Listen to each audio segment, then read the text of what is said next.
उसकी माँ ने उसको ऐसे लोगों की संगत में डाल दिया जो कि व्याभिचारी थे और वह वेश्या का प्रेमी बन गया। उसने तब से घर का मुंह तक नहीं देखा। उसे कोई लगभग 12 वर्ष वेश्या के यहाँ रहते हुए बीत गए। इस अरसे में उसने अपने घर का सब धन भी गंवा दिया।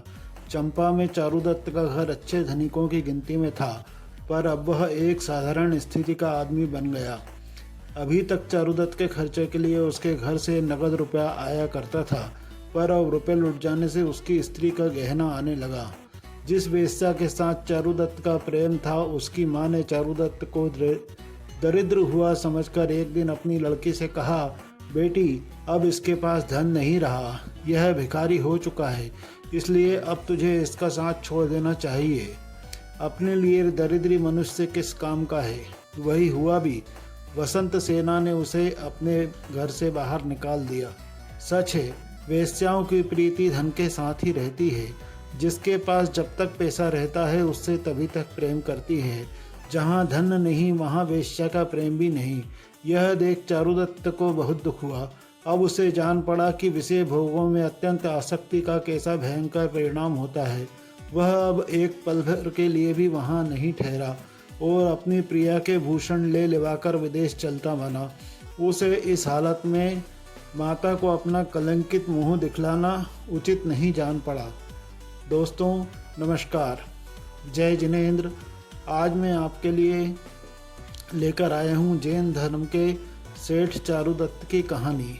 मैं आपका दोस्त कवि शरद अजमेरा वकील। चारुदत्त सेठ की कथा बहुत अच्छी कथा है। आप वीडियो को लाइक करें और चैनल को सब्सक्राइब करें और अधिक से अधिक अपने दोस्तों में यह कहानी शेयर करें। जिस समय की यह कथा है तब चंपापुरी का राजा सूरसेन था। राजा बड़ा बुद्धिमान था और प्रजा हितैषी था। उसकी नीतिमय शासन की सारी प्रजा एक स्वर से प्रशंसा करती थी। यही एक इज्जतदार भानुदत्त सेठ रहता था। इसकी स्त्री का नाम सुभद्रा था। सुभद्रा के कोई संतान नहीं हुई, इसलिए वह संतान प्राप्ति की इच्छा से नाना प्रकार के देवी देवताओं की पूजा किया करती थी। अनेक प्रकार की मान्यता ले लिया करती थी, परंतु तभी उसका मनोरथ नहीं फला।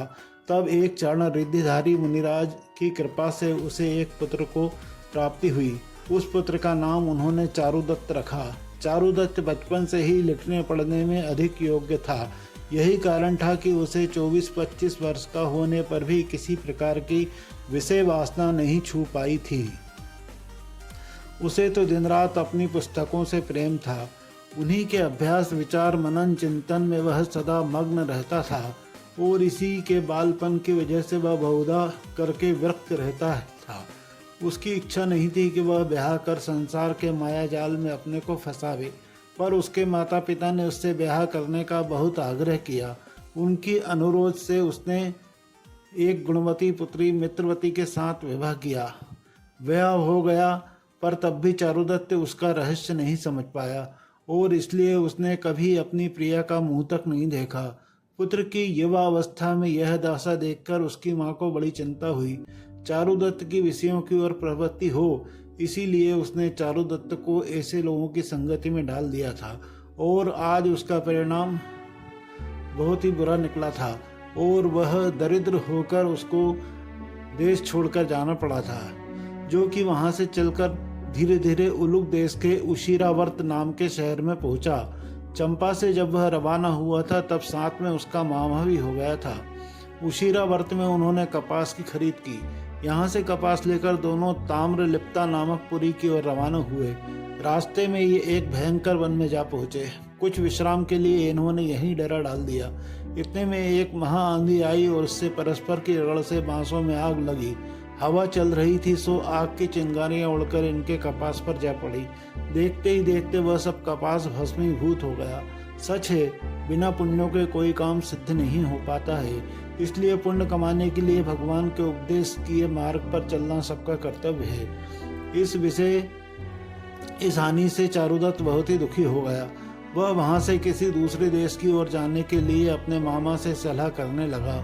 समुद्र सेठ का जहाज द्वारा पवनदीप में जा रहा था। वो उन्हीं के साथ पवनदीप जा पहुंचा। यहाँ इसके भाग्य के सितारा चमका। कुछ वर्ष यहाँ रहकर इसने बहुत धन कमाया। इसकी इच्छा अब देश लौट आने की हुई। अपनी माता के दर्शनों के लिए इसका मन बड़ा अधीर हो उठा। इसने चलने की तैयारी कर ली। जहाज में अपना सब धन असबाब लाद दिया। जहाज अनुकूल समय पर देश रवाना हुआ। अचानक जहाज किसी बर्फ की चट्टान से टकराकर फट गया। चारुदत्त का सब माल असबाब समुद्र के विशाल उदर की भेंट चढ़ गया। वह पहले जैसा ही दरिद्र हो गया, पर चारुदत्त का दुख उठाते उठाते बड़ी सहन शक्ति प्राप्त हो गई थी। एक पर एक आने वाले दुखों ने उसे निराशा के गहरे गड्ढे से निकालकर पूर्ण आशावादी और कर्तव्यशील बना दिया था।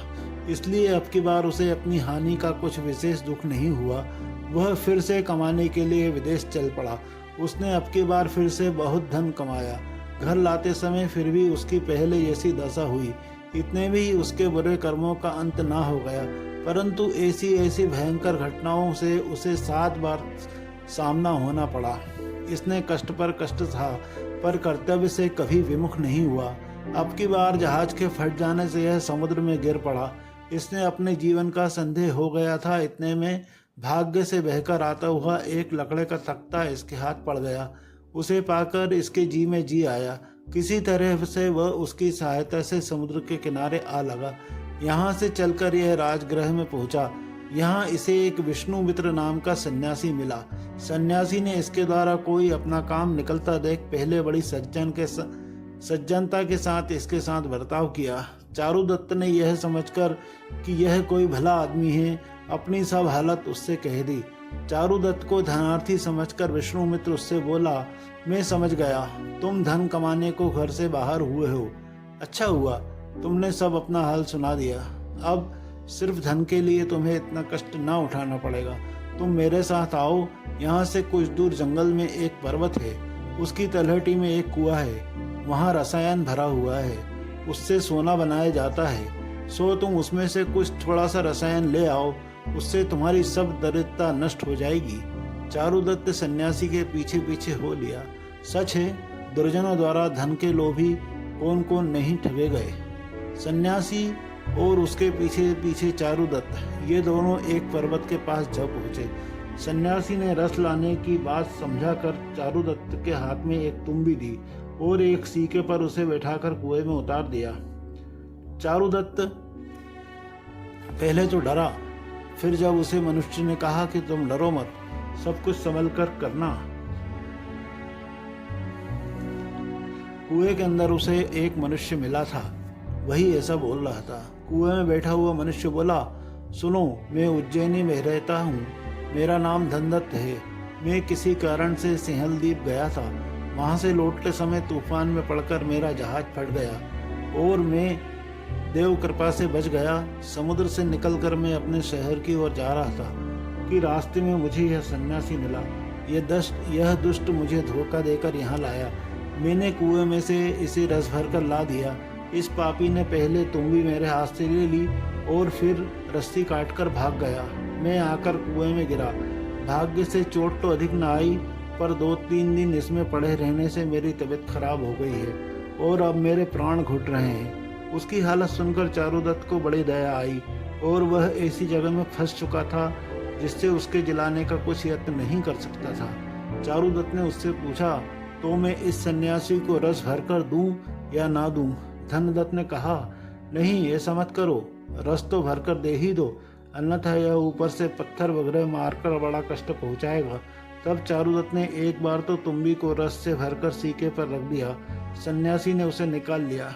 जब चारुदत्त को निकालने के लिए उसने फिर से सीका कुएं में डाला, अब की बार चारुदत्त ने स्वयं सीके पर न बैठकर बड़े बड़े वजनदार पत्थरों को उसमें रख दिया। सन्यासी उस पत्थर भरे सीके पर चारुदत्त को बैठा समझकर जब सीखा आधी दूर आया तब उसे काटकर भाग गया।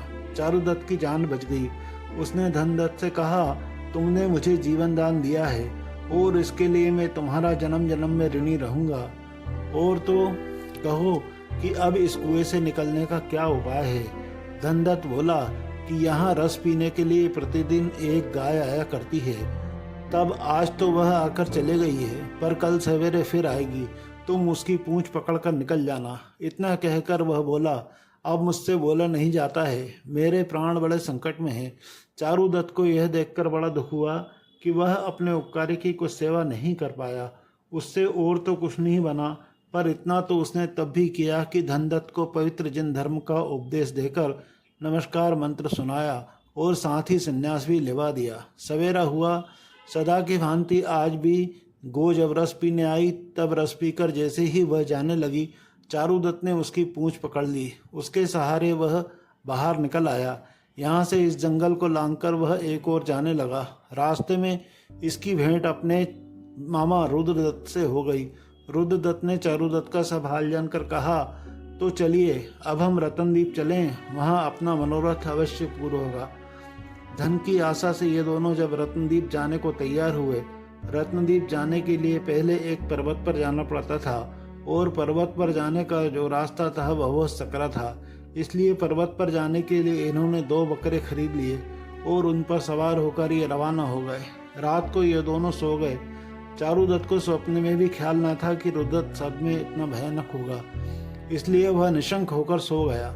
जब चारुदत्त को खूब गाढ़ी नींद आ गई, तब पापी रुद्रदत्त ने चुपके से उठकर जहाँ बकरे बांधे थे वहाँ जाकर पहले अपने बकरे को मार डाला और चारुदत्त के बकरे का भी उसने आधा गला काट दिया।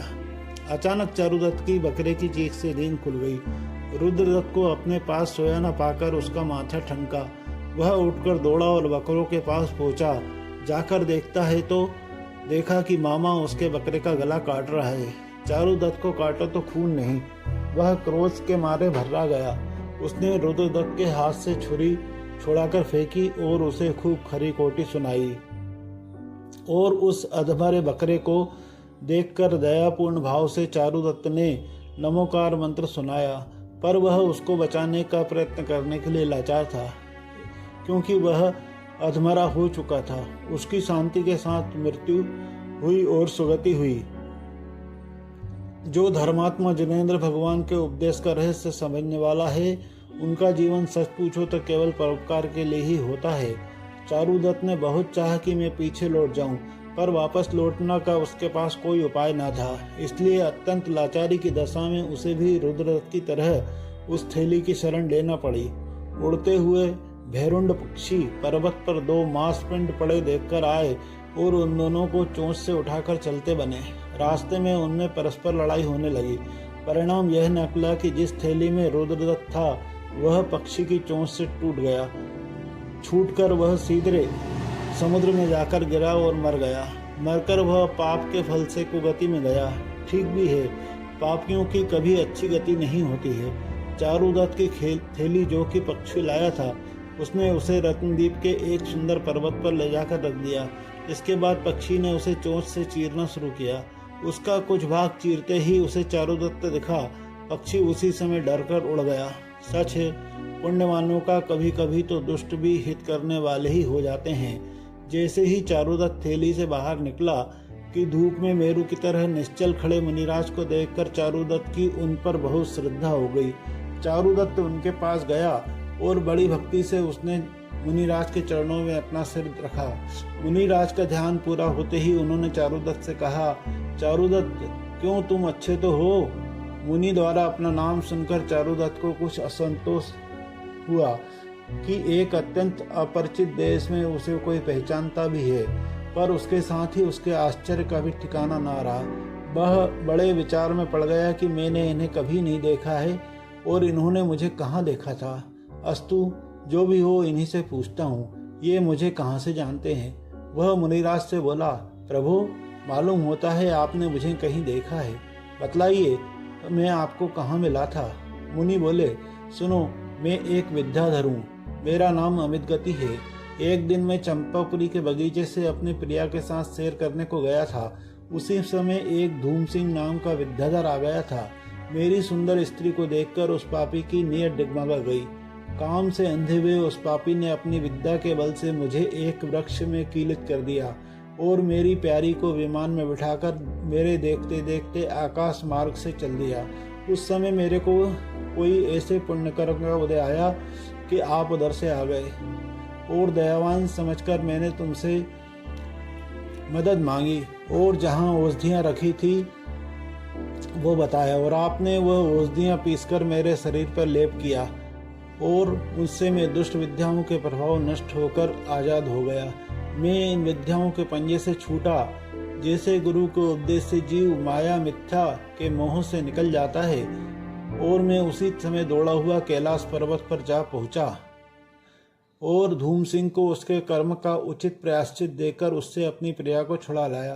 फिर मैंने आपसे कुछ प्रार्थना की कि आप जो इच्छा हो वो मुझसे मांगो, पर आप मुझसे कुछ भी लेने को तैयार नहीं हुए। सच तो यह है कि महात्मा लोग दूसरों का भला किसी प्रकार की आशा से नहीं करते हैं। इसके बाद मैं आपसे विदा होकर अपने नगर में आ गया। मैंने इसके पश्चात कुछ वर्षों तक और राज्य किया, राज्य का खूब आनंद लूटा। बाद में आत्म कल्याण की इच्छा से पुत्रों को राज्य देकर स्वयं दीक्षित हो गया, जो कि संसार का भ्रमण मिटाने वाली है। चाण रिद्धिधारी के प्रभाव से मैं यहाँ आकर तपस्या कर रहा हूँ। मेरा तुम्हारे साथ पुराना परिचय है, इसलिए मैं तुम्हें पहचानता हूँ। सुनकर चारुदत्त बहुत खुश हुआ। वह जब तक वहाँ बैठा रहा, इसी बीच में इन मुनिराज के 2 पुत्र इनकी पूजा करने के लिए आए। मुनिराज ने चारुदत्त का कुछ हाल उन्हें सुनाकर उसका उनसे परिचय कराया। परस्पर में मिलकर इन सबको बड़ी प्रसन्नता हुई। थोड़े ही समय के परिचय में इनमें अत्यंत घनिष्ठता और प्रेम बढ़ गया। इसी समय एक बहुत खूबसूरत युवक वहां आया। सबकी दृष्टि उसके दिव्य तेज की ओर जा लगी। उस युवा ने सबसे पहले चारुदत्त को प्रणाम किया। यह देखकर चारुदत्त ने उसे ऐसा करने का कारण पूछा कि तुम्हें पहले गुरु महाराज को नमस्कार करना उचित है। आगत युवा ने अपना परिचय देते हुए कहा कि मैं वही बकरा हूँ। पापी रुद्रदत्त ने जब मेरा आधा गला काटा था, उसी समय मेरे भाग्य से आपकी नींद खुली और आपने आकर मुझे नमस्कार मंत्र सुनाया, साथ ही संन्यास भी दे दिया। मैं शांत भावों से मरकर मंत्र के प्रभाव से स्वधर्म स्वर्ग में देव हुआ, इसलिए मेरे गुरु तो आप ही हैं। आप ही ने मुझे सन्मार्ग बताया है। इसके बाद स्वधर्म देव धर्म देव प्रेम से बहुत सुंदर सुंदर और मूल्यवान देव वस्त्राभरण चारुदत्त को भेंट कर और उसे नमस्कार कर स्वर्ग चला गया। सच है, जो परोपकारी है उनका सभी बड़ी भक्ति के साथ आदर सत्कार करते हैं। इधर ये विद्याधर सिंह यश और 12 ग्रीव मुनिराज को नमस्कार कर चारुदत्त से बोले, चलिए हम आपको आपकी भूमि चंपापुरी में पहुँचावें। इससे चारुदत्त को बड़ी प्रसन्नता हुई और वह जाने के लिए सहमत हो गया। चारुदत्त ने इसके लिए उनसे बड़ी कृतज्ञता प्रकट की। उन्होंने चारुदत्त को उसके सब माल असबाब सहित बहुत जल्दी विमान द्वारा चंपापुरी में लाकर रखा। इसके बाद वे उसे नमस्कार करके और आज्ञा लेकर अपने स्थान लौट गए। सच है, पुण्य से संसार में क्या क्या नहीं होता है, और पुण्य प्राप्ति के लिए जिन भगवान के द्वारा उपदेश दिए दान पूजा व्रत शील रूप 4 प्रकार के पवित्र धर्म का सदा पालन करते रहना चाहिए। अचानक अपने प्रिय पुत्र के आ जाने से चारुदत्त के माता पिता को बड़ी खुशी हुई।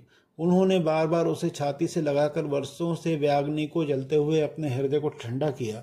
चारुदत्त की प्रिया मित्रवती के नेत्रों से दिन रात बहती हुई वियोग की दुखा अश्रुओं की धारा आज प्रियो को देखकर बहने वाली आनंद अश्रुओं की धारा का अपूर्व समागम हुआ।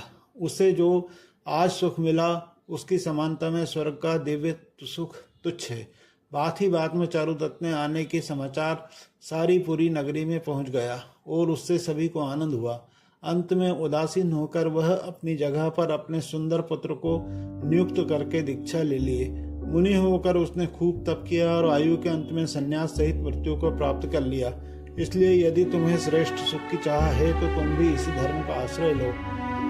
इस प्रकार चारुदत्त सेठ की कथा खत्म हुई। मित्रों, अगर आपको यह कहानी अच्छी लगी तो आप कमेंट करके बताएं और अपनी इस कहानी को अधिक से अधिक अपने मित्रों में शेयर करें। आपके कमेंट से हमें ऊर्जा मिलती है। कृपया वीडियो को लाइक करें।